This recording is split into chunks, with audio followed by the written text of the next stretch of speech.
Hello, in this session, we're going to look at how we can use Google Classroom to create assignments. So the first thing we want to do is from our class, go to classwork.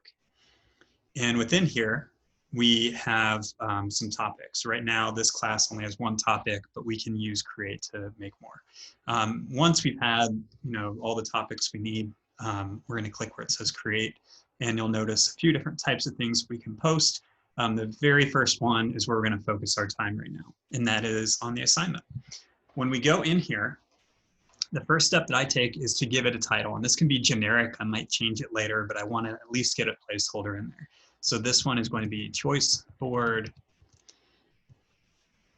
September 8, which is the first day of school in the district where I work.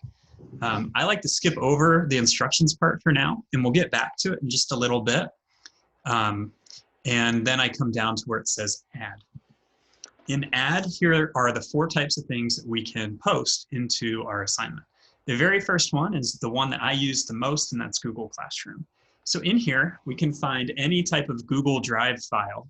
So here are some images, some videos. But as I go down, we'll see a few other types of assignments. So here's skills checklist that goes with this assignment, and this presentation will go there too. And finally, we'll do this Jamboard. Okay, so when I found all of my resources that I want to post in there, I'm ready to hit insert.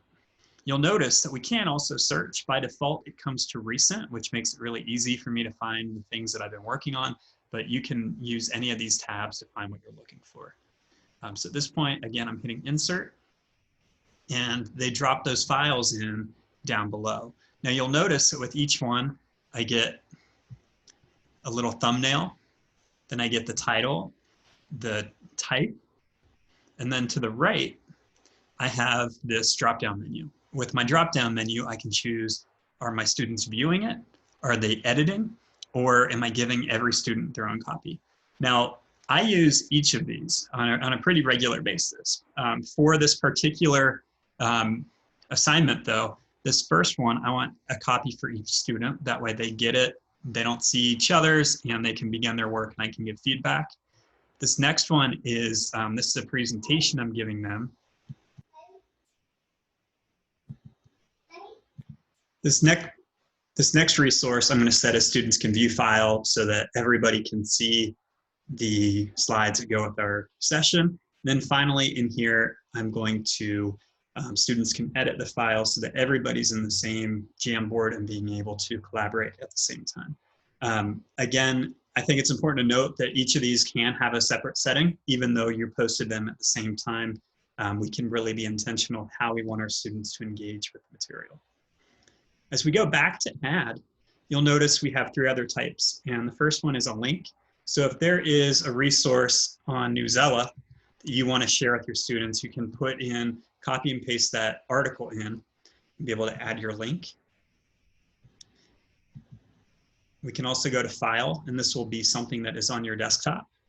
So let's see, for me, I'll open up my files, and I could put maybe this QR code, I'll just drag and drop over. So we can see from our computers, or if we have a flash drive, we can easily move those resources over. And as we saw before, we give our students the option of how we want them to engage. This is just an image, so viewing the file is fine. And the final option that we have is YouTube. When we go to YouTube, we have 2 different choices. The first is to do a search. So with this, it's in my Raven unit. So I'm going to do Raven, The Simpsons. And in here, it's going to bring my results. Shows me how long the clips are. Each one's about 5 minutes. I don't like to go too far over 5 minutes for our students, especially when we're working with little younger kids.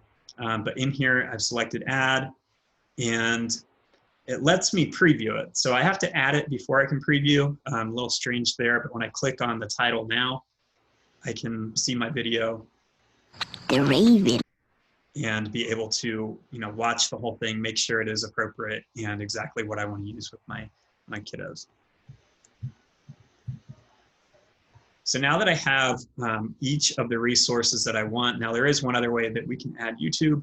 So we can also do it by URL. So if you already have the web address for your video, you can just copy and paste it in here, and that works just as well. Okay, so now we have our 6 different resources in here, a mix of Google Drive resources, links, uploaded files, and YouTube videos. One quick note about why I like doing YouTube videos here instead of maybe doing a link to the YouTube video is with this, we don't get all the advertisements that go along with it.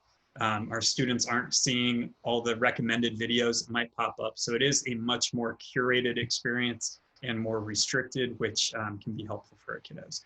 When we're all done and we've made the selections we want, we'll hit assign, and this will go live for our entire class.